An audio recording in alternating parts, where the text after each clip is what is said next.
నమస్తే, welcome to Zindagi media. India Pakistan యుద్ధం ముగిసిపోయింది, అనూహ్యంగా ముగిసిపోయింది. 3 రోజుల పాటు చాలా ఉద్రిక్త పరిస్థితులు అయితే ఏర్పడ్డాయి. నిజానికి ఇండియా కొట్టిన దెబ్బలు మామూలుగా లేవు, పాకిస్తాన్ చెప్పుకోలేకపోతుంది. కానీ చాలా విధ్వంసం అయితే జరిగింది పాకిస్తాన్ ఆర్మీకి కానీ, ఎయిర్ ఫోర్స్కి కానీ, నేవీకి కూడా అంతో ఇంతో నష్టమైతే జరిగింది. అవన్నీ డీటెయిల్స్ ఇంకా పూర్తిగా బయటికి రాలేదు. దాంతోపాటు ఉగ్ర శిబిరాలు ఏవైతే ఉన్నాయో అవి కూడా నేలమట్టం అయిపోయినాయి.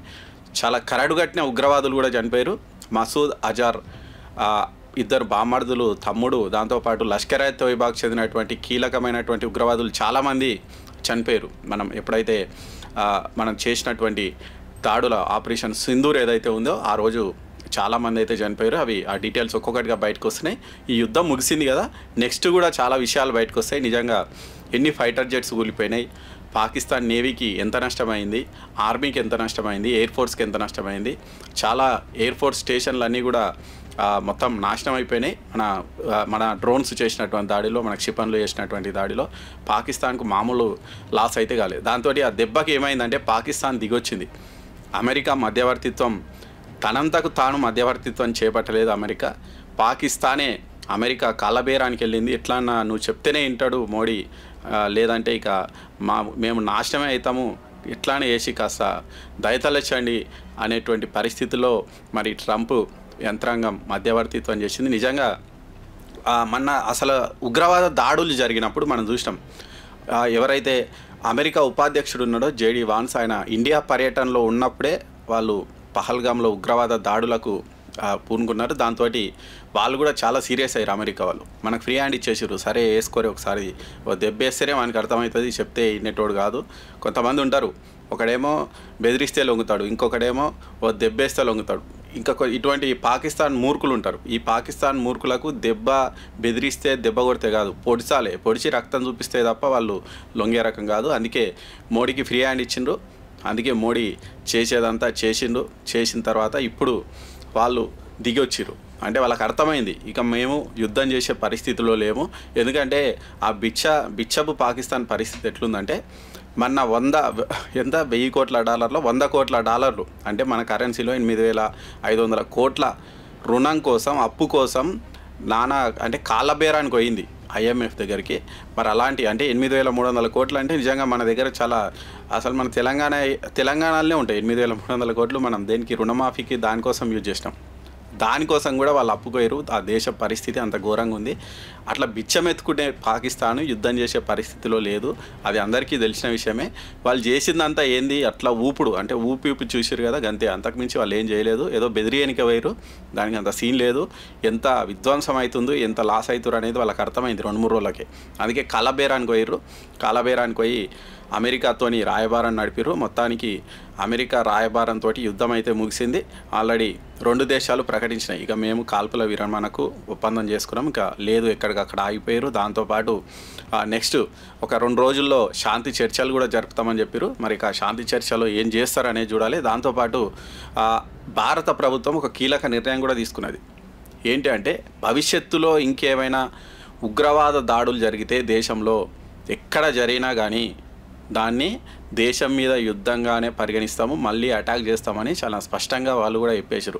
అంటే ఇక నెక్స్ట్ మన దగ్గర ఎక్కడ టెర్రర్ అటాక్ చేయాలన్నా పాకిస్తాన్ బడపలు ఎవడైతే ఉన్నారో ఆ దరిద్రులు వణకాలి. ఇక మళ్ళీ పోయి కాశ్మీర్లో ఆడగెలుకుతాం, మళ్ళీ ముంబైలో పోయి ఈడ బాంబు వేలుస్తామంటే ఉపేక్షించే పరిస్థితిలో లేము. అంటే మోడీ సర్కార్ తీసుకున్నటువంటి నిర్ణయం ఏదైతే ఉందో, మొన్న చేసినటువంటి ఈ అటాక్ ఏదైతే ఉందో, అది చాలా వ్యూహాత్మకంగా చేసినటువంటి అటాకు. మళ్ళొకసారి ఇండియా వైపు చూడాలంటే పాక్ భయపడేటట్లు చేసిరు. వాళ్ళు డైరెక్ట్ అటాక్ దిగకుండా ఇట్లా ఉగ్రవాద దాడుల ద్వారా మన దేశంలో ఒక విధ్వంసం సృష్టించడానికి, ఒక రకమైనటువంటి అల్లకల్లోలం సృష్టించడానికి ఏదైతే ట్రై చేస్తారో, ఇక నుంచి వాళ్ళకు ఆ ఛాన్స్ కూడా లేదు. మళ్ళీ ఎక్కడ ఉగ్రవాద దాడులు జరిగినా మీ మీద అటాక్ చాలా ఘోరంగా ఉంటుంది. ఇవన్నీ ఒప్పందం. అంటే ఆల్రెడీ ట్రంప్ వాళ్ళకి చెప్పుంటాడు, మళ్ళీ మీరు ఏం నకరాలు చేసినా, ఏం తోక జాడిచ్చినా ఇక నేనైతే ఆపే పరిస్థితిలో లేను, మీ దేశం కనిపించకుండా పోతుంది అనేది మాత్రం ట్రంప్ ఆల్రెడీ చెప్పేసిండు. అందుకే ఇక ఈ 3 రోజులు కూడా ఏందంటే వాళ్ళు దేశంలో అదో ఇదో చెప్పుకోవాలి కదా, నేను అటాక్ చేసిన కాబట్టి వాళ్ళు లొంగి వచ్చారని ఏదో ఒకటి వాళ్ళు ప్రచారం చేసుకునే వాళ్ళు చేసుకుంటారు. కానీ నిజం ఏంటంటే వాళ్ళ దగ్గర యుద్ధం చేసే పరిస్థితి లేదు. ఇంకొక 2 రోజులు కనుక యుద్ధం చేస్తే పాకిస్తాన్ కుప్పగూలిపోవడం ఖాయం. అక్కడ తిండి గింజలు కూడా దొరకవు, ఆగమాగం అయిపోతుంది. ఆల్రెడీ కొన్ని ఇస్లామాబాద్లో పెట్రోలు 2 రోజుల పాటు ఎవరు వాడొద్దని మొత్తం బంకులన్నీ మూసేసారంట. అటువంటి పరిస్థితి 2 రోజులు యుద్ధం అయితేనే ఇటువంటి పరిస్థితి ఉంది. అంటే ఒకవేళ 1 వీక్ కనుక యుద్ధం జరిగితే ఇక పాకిస్తాన్ అనేది ఉండదు. ఆల్రెడీ బెలూచియన్లు ఆల్రెడీ కొన్ని టౌన్లనే స్వాధీనం చేసుకురు ఇక్కడ మనతోని యుద్ధం చేస్తుంటే. ఇక బెలూచిస్తాన్ చేజారిపోయే ప్రమాదం ఉంది. అంతా రకరకాల విధ్వంసం జరిగే అవకాశం ఉందని వాళ్ళు ఏదైతే వాళ్ళు భావించారో తెలుసుకున్నారో దాంతో యుద్ధం ఆపనీకే పాకిస్తాన్ లొంగి వచ్చింది. ఇక్కడ వాళ్ళు ఒప్పందం లేదు, పాస్ లేదు, ఏం లేదు. ఓన్లీ ఏంటంటే వాళ్ళు లొంగిపోయిర్రు. ఆ దాడుల తీవ్రతను తట్టుకోలేక మేము యుద్ధం చేయలేమని చేతులు ఎత్తేసిర్రు. డైరెక్ట్గా ఓడిపోయినామని చెప్పుకుంటే అదొక తలవంపు. కాబట్టి మధ్య మార్గంగా అమెరికాను కాళ్ళు పట్టుకొని బతిమలాడి ఇండియాను ఒప్పించే విధంగా వాళ్ళ మీద ఇండియాను బతిమలాడైనా సరే కొంచెం చేయండి, మేము చెప్తే వినేటట్టు లేరు, మీరైనా చెప్పి కొంచెం ఒప్పించండి, మేము ఓకేగా ఉన్నాం, మేము ఇక యుద్ధం చేయము, మాకు శాత కాదు, ఓకే చేయండి, ఇక ఒప్పించండి కాల్పుల విరమణకని అమెరికాతో మధ్యవర్తిత్వం చేపించి మొత్తానికైతే ఈ యుద్ధం అయితే ఆగిపోయేటట్టు చేసి యుద్ధం ఈ చేసినటువంటి 2-3 రోజులు ఇండియాకే చాలా ప్రయోజనకరమైంది. ఎందుకంటే మన శక్తి సామర్థ్యాలు ఏంటో ప్రపంచానికి తెలిసింది. మన మిసైల్ ఎంత పవర్ఫుల్లో, మన డిఫెన్స్ సిస్టమ్ ఎంత పవర్ఫుల్లో. దాంతోపాటు ఎవడైనా మన మీదకి వస్తే ఇప్పుడు చూసినాం, మన బంగ్లాదేశ్ వాళ్ళు ఎగిరెగిరి పడ్డారు. యుద్ధం స్టార్ట్ అయినాక సైలెంట్ మోడ్లోకి పోయారు. చైనా కూడా ఇంతో అంతో భారతదేశానికి అప్పటికప్పుడు బెదిరిస్తుంది. ఈ యుద్ధంతో వాళ్ళకు కూడా అర్థమైంది ఒకటి, అమ్మో వీళ్ళ దగ్గరకు పోవద్దిగా, వీళ్ళు చాలా స్ట్రాంగ్గా ఉన్నారన్న విషయం చైనాకు అర్థమైంది, బంగ్లాదేశ్కి అర్థమైంది, చాలా దేశాలకు అర్థమైంది. మన మీద ఎవరైతే ఎగిరెగిరి పడుతారో అర్థమైంది. దాంతోపాటు ఉగ్రవాదులకు కూడా అమ్మో మళ్ళీ ఇండియా మీద అటాక్ చేస్తే ఇటువంటి పరిస్థితులు ఉంటాయి, మమ్మల్ని ఏడున్నా కానీ వదలరు, అటాక్ చేసి చంపేస్తారనేటువంటి భయం ఉగ్రవాదులకు కూడా కలిగించడంలో ఇండియా విజయం సాధించింది. ఈ 3 రోజుల్లో మనం కొంత నష్టపోయినాం. సామాన్య పౌరులు కూడా చనిపోయారు, కొంతమంది ఆర్మీ జవాన్లు కూడా అమరులయ్యారు. ఆ నష్టం ఒకటి పక్కన పెడితే మనం సాధించిన విజయాలే ఎక్కున్నాయి. వాళ్ళ త్యాగం వృధా అయితే కాలేదు. ఎవరైతే యుద్ధంలో అమరులయ్యారో, దేశం కోసం ప్రాణ త్యాగం చేసిరో వాళ్ళకు ఒక సెల్యూట్. మరి వాళ్ళ త్యాగం వల్ల ఇప్పుడైతే మనకు చాలా వరకు ప్రపంచంలో ఒక మన స్టామినా ఏంటి అనేది ప్రపంచ దేశాలకైతే తెలిసొచ్చింది. ఇంకోసారి మన దగ్గర ఎవరైనా తోక ఊపనికి వస్తే మాత్రం, తోక జాడిస్తే మాత్రం పరిస్థితులు ఇట్లుంటాయని మోడీ గవర్నమెంట్ ఏదైతే ఉందో, ఇండియన్ ఆర్మీ ఎవరైతే ఉన్నారో వాళ్ళు చాలా స్పష్టంగా చూపించారు.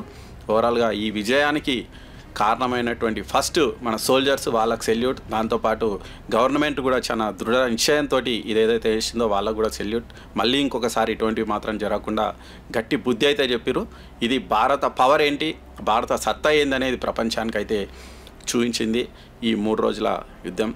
Thank you very much.